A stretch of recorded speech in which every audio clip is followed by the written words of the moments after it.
Hi guys, so today's recipe is going to be a minestrone soup, minestrone, and it's a delicious soup and it's very easy to make. So you take 1/4 cup olive oil, a half onion, you make it translucent, okay? So you're gonna brown it, and then some carrots, 1 cup carrots, half cup celery goes in there, and then you kind of shake it, and then this is 4 or 5 cloves of garlic chopped.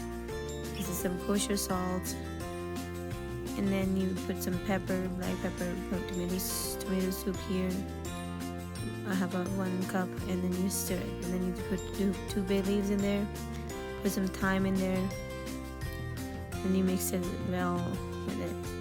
Then you put some chicken broth in there. I use the organic chicken broth, 1 whole can, and then 1 whole box, and diced tomatoes, 1 can diced tomatoes in there. And then just stir it, and some black beans, 1 cup black beans, 16-ounce can, and stir it again, and then I'm just checking it, and then I'm putting 1 cup macaroni pasta in there. So then you stir it, and then you wait for the pasta to boil, wait for it to boil. Then you add some oregano, I just sprinkle some, and then you wait for it to boil. While you're waiting for boil, you put some crushed red pepper in there, about 1/4 teaspoon. Stir it again, and then check all the vegetables in there, they look good. Some corn, half a cup of corn, half a can of corn, depends on your taste.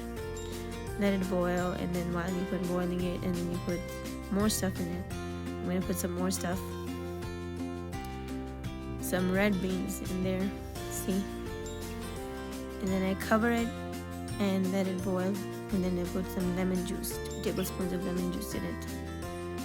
And then I put some more olive oil, like 1/8 cup of olive oil in there. Take out the bay leaves while it's cooking.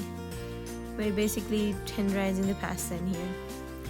So now it's ready to be served, and sprinkle some Parmesan on it, the bar shredded. That's how it's ready.